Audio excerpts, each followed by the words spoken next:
Cordelia, personal. Subject? Ocean Dweller rumors. There's been talk of some kind of new threat arising from the Ocean Dwellers. A champion of immeasurable power, biologically engineered for war. I don't know how substantial these rumors are, but given their current level of righteous descent, I wouldn't dismiss their ability to craft such a beast. Father is convinced that we've run out of options for dealing with these savages. If that's the case, then there isn't much time left. I have to act without his permission. I will leave the capital and head for Perusa to negotiate some kind of peace with the Ocean Dwellers. Surely they'll listen to reason. We're all living on this planet together after all. End entry.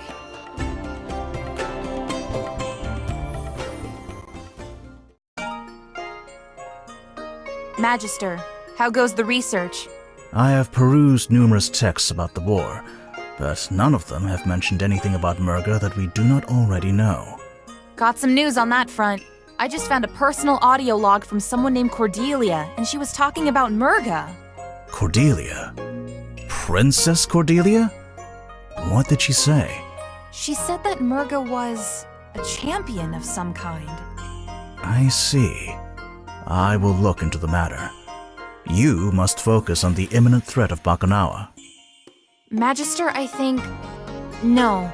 I know where to find more clues about Murga. Truly? Does it not seem odd that you, of all people, stumbled upon this audio log? Maybe I just got lucky. Or maybe someone is out to entrap you, like Murga. Let us not forget her previous attempt to coerce you.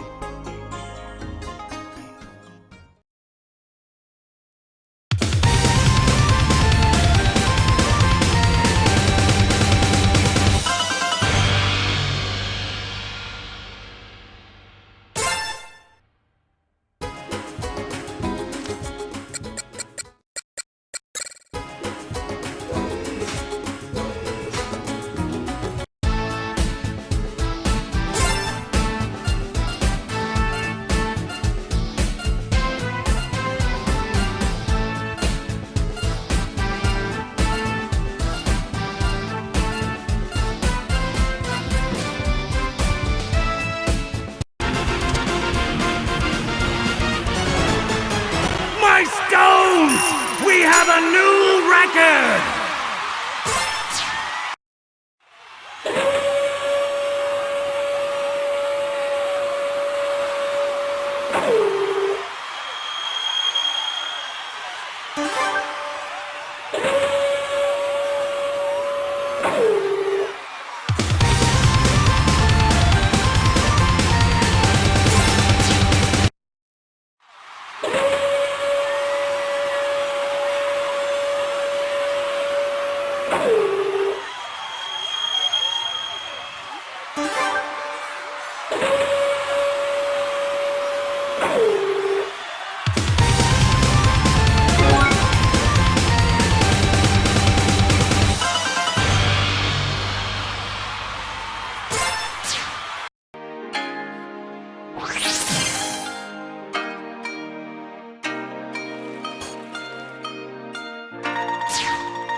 This is our final message, a message that we leave for the future. Although we will respect the wishes of your people and allow our influence to pass into legend, there will come a time in your history when you must learn the truth. When we were stranded here, we sought desperately to return to our world. We wasted countless years trying to find a way home, but we are no closer to an answer than when we started. We decided that helping your civilization survive and prosper was a more efficient use of our technology. We have condensed our energy reserves into a physical relic of extraordinary power. With proper care, you may one day use it to travel to the stars, to find the answers that we alone could never find. If you wish to know more, you'll have to access our internal database. I pray that it is still intact by the time you receive this message. May the winds of time carry you for eternity. New entry, Cordelia, personal. Subject, Day. After many years, the restoration of Bakunawa is almost complete. Just in time for the anniversary of our landing on this planet. Day. Thinking about how far we've come makes me so proud to be an Earth Dragon. When we first crash-landed here, the natives didn't even have a name for this planet, much less the tools and technology to properly explore and utilize its resources. Now look at us. We have proper cities alight with modern conveniences, medicines, and technological advancements for all. We've even put those ocean dwellers to work on Bakunawa, lifting them out of their primitive tribal ways. Day will be a grand celebration. End entry.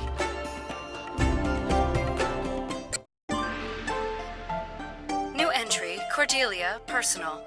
Subject, Bakunawa rising.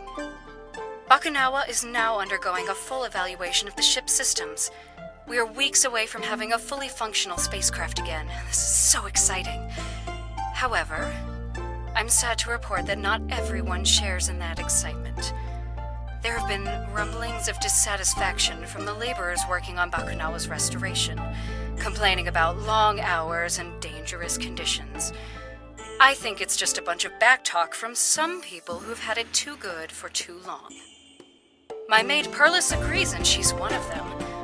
Fortunately, she's one of the good ones. Spirits know some of these ocean dwellers need to learn their place. End entry.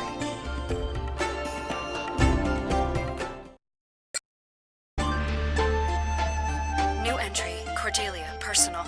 Subject, Bakunawa abandoned. Something went wrong.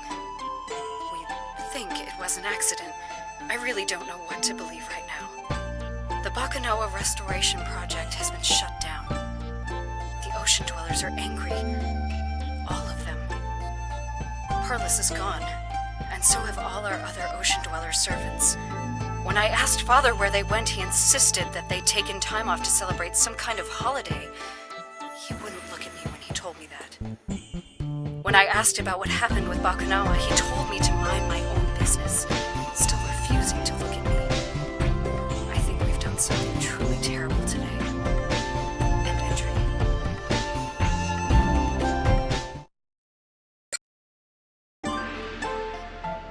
New entry, Cordelia, personal.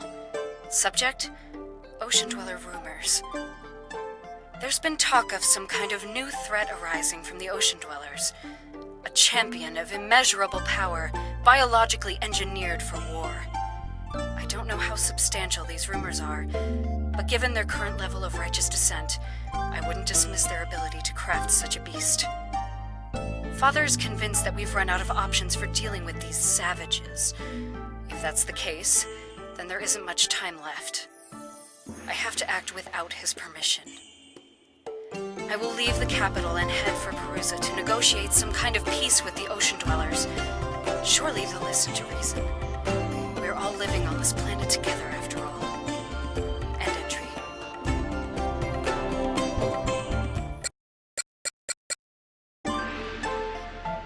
New entry, Cordelia, personal.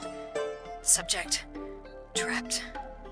My ocean dweller hosts have decided that, as the Magister's daughter, I would be more useful to them as a hostage. Marvelous. The nature of my imprisonment was discussed in a meeting between the ocean dwellers' elders and I, by which I mean I was present while a bunch of old men talked about me as if I wasn't there. It was several minutes before I realized what I'd assumed was a statue was actually another living being. But I knew who it had to be. The ocean dweller's champion. She was tall, dark, imposing, and she was staring directly at me the entire time. It was unsettling. Oh, Cordelia, what have you gotten yourself into? End entry.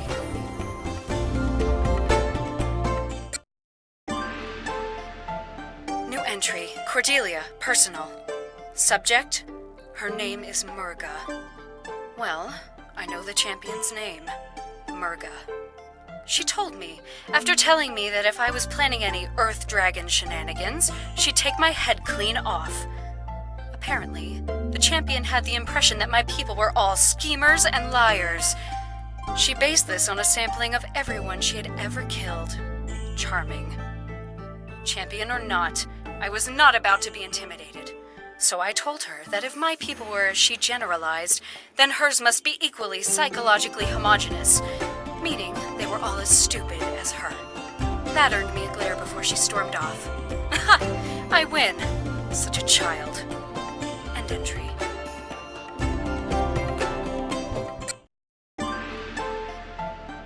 New entry, Cordelia, personal. Subject, attack of the Shopao hog. I decided to take a wander to the markets for some fresh Shopao for my favorite stall, and who should be there ahead of me? The champion, of course. Apparently, my favorite stall was hers too. And of course, she had to have it all. She needs all the energy she can get. Oh, but she can spare just one Shopao, so she picks one out of her bag and lays it on top of my head. Then, with the biggest smirk on her face, she stalked off, and the market crowd parted for her in a frightened scurry. Ugh, that woman! End entry.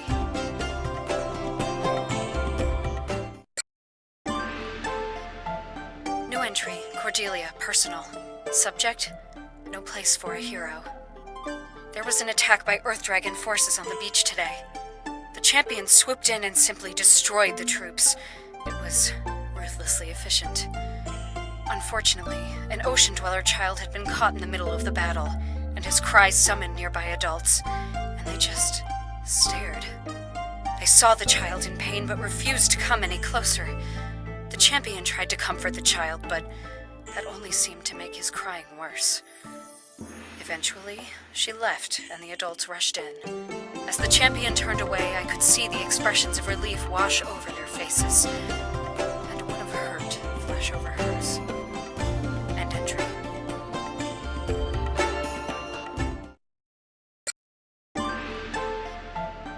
New entry, Cordelia, personal. Subject, revenge of the Shopao. The champion was injured today, so despite her appearance, she isn't invincible after all. I stopped by the medical center as she was healing up. She was surprised to see me, and I said the feeling was mutual. Then I offered her a Shopao. One Shopao, out of a basket filled with Shopao that I was lugging around for emphasis. I have never seen a flatter stare. She took it anyway and mumbled something that sounded halfway between a thanks and a curse. I was happy to reciprocate with my own charming banter, and she could do nothing but glare at me from her bed. It was a fun afternoon. End entry.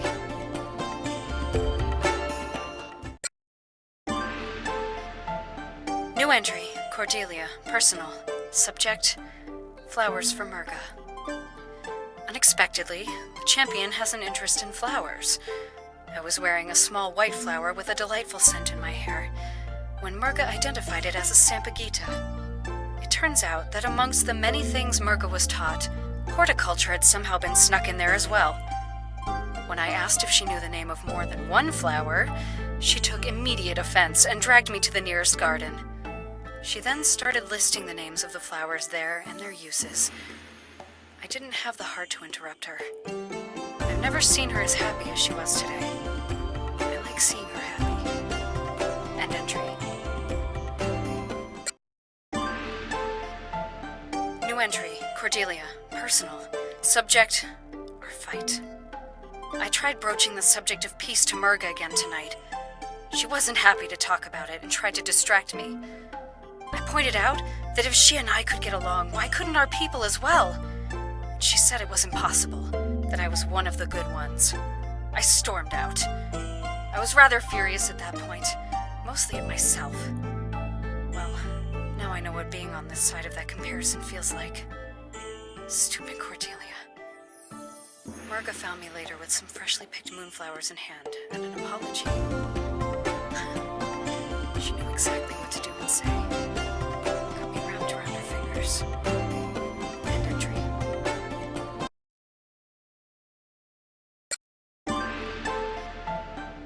entry, Cordelia, personal. Subject, a war of attrition. Murga got hurt again. She tried to hide it from me, act as if it were a scratch, but I can tell from the way she carries herself that moving about was more difficult than usual. I suggested relaxing on the beach and watching the sunset, and she agreed immediately. She knows I know. I can see she's tired.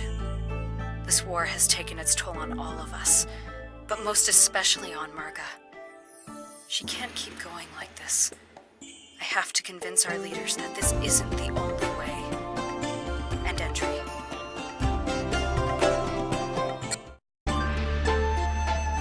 New entry, Cordelia, personal. Subject, in pursuit of peace. I've done it! I've convinced the elders of the Water Dragon Council to meet with the Magister in Shangtu, my old home.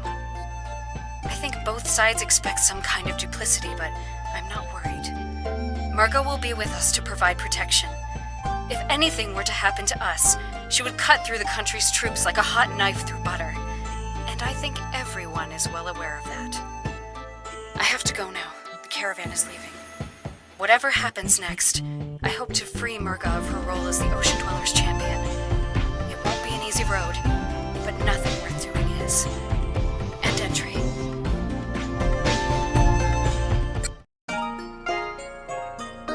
Years have passed since the invasion that almost destroyed our world of Avalis. Brevin, the intergalactic warlord, had planned to steal the Kingdom Stone, source of energy for all our world's technology. With the help of Lilac, the Water Dragon warrior, and her friends, we drove back our alien attackers. But the scars of war remain. The Kingdom Stone has been shattered, its fragments scattered into the very air around us. Remnants of the alien attack force haunt us still, striking us at our most vulnerable, leaving us in a perpetual state of turmoil. The world of Avalis needs hope, but more than that, it needs